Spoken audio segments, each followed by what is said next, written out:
Hello students, welcome to my channel. तो आज मैं आप सभी को चैप्टर नंबर 3 मैट्रिसेस की एक्सरसाइज 3.3 का क्वेश्चन नंबर 11 करवाने जा रही हूँ। हमें दिया है if A B are symmetric matrices of same order then A B minus B A is a.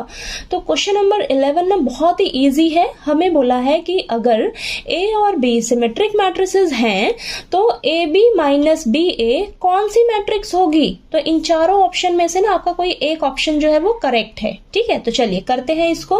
तो सबसे पहले देखिए हमें दिया हुआ है ए और बी जो है वो हमारी सिमेट्रिक मैट्रिसेस हैं। तो यहां पर हम लिखेंगे A and B are symmetric matrices. ठीक है, तो सबसे पहले ना आपको पता रहना चाहिए कि सिमेट्रिक मैट्रिसेस कौन सी होती हैं। ठीक है, तो मान लीजिए आपको कोई मैट्रिक्स दी है तो उस मैट्रिक्स का ट्रांसपोज, ठीक है, उस मैट्रिक्स का ट्रांसपोज उसी गिवन मैट्रिक्स के अगर इक्वल आ जाए तो वो मैट्रिक्स हमारी क्या कहलाती है, सिमेट्रिक मैट्रिक्स। ठीक है, तो यहाँ पर ए और बी जो है वो हमारी सिमेट्रिक मैट्रिक्सेस हैं।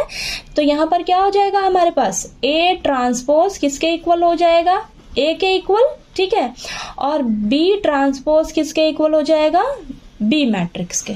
ठीक है, यही होगा ना। ठीक है, क्योंकि ये हमारी सिमेट्रिक मैट्रिक्स है। ठीक, अब हमें बोला है कि बताइए ए बी माइनस बी ए कौन सी मैट्रिक्स होगी। ठीक है, तो चलिए करते हैं। तो हम क्या करेंगे, हमें यहाँ पर पता लगाना है ना, ए बी माइनस बी ए पता लगाना है कि हमारी ये कौन सी मैट्रिक्स होगी। ठीक है, तो हम क्या करेंगे, इसका ट्रांसपोज फाइंड आउट करेंगे सबसे पहले। ठीक है, तो देखिए ए बी माइनस बी ए का होल ट्रांसपोज। ठीक है, ट्रांसपोज निकालेंगे इसका, तो देखते हैं क्या आता है हमारे पास। तो इसका ट्रांसपोज करेंगे तो ये देखिए इसको इस तरीके से लिखेंगे, ए बी का ट्रांसपोज माइनस बी ए का ट्रांसपोज। ठीक है, इस तरीके से लिखेंगे। अब हमारे पास प्रॉपर्टी है ना ट्रांसपोज ऑफ मैट्रिक्स में कि अगर आपके पास ए इंटू बी का ट्रांसपोज करना हो तो वो किसके इक्वल होता है, B transpose into A transpose के। ठीक है, इस तरीके से ही है ना। ठीक, तो यहाँ पर देखिए ए इंटू बी का ट्रांसपोज किसके इक्वल हो जाएगा, B transpose into A transpose minus B into A का होल ट्रांसपोज किसके इक्वल हो जाएगा, A transpose into B transpose के। ठीक है, ये आ जाएगा। ठीक है, अब हम यहाँ पर देखिए बी ट्रांसपोज की जगह बी लिख सकते हैं। ठीक है, ए ट्रांसपोज की जगह ए लिख सकते हैं। ठीक है, क्योंकि देखिए इक्वल है ना ये। ठीक, अब माइनस ए ट्रांसपोज की जगह ए लिख सकते हैं, बी ट्रांसपोज की जगह बी लिख सकते हैं। ठीक है, कोई दिक्कत नहीं। अब देखिए यहाँ पर ध्यान से, यहाँ पर आप कॉमन ले लीजिए, माइनस माइनस का साइन कॉमन लीजिए, तो ये हो जाएगा आपके पास माइनस का बी ए प्लस का ए बी। ठीक है, ये आ गया आपके पास, ये आ गया ना।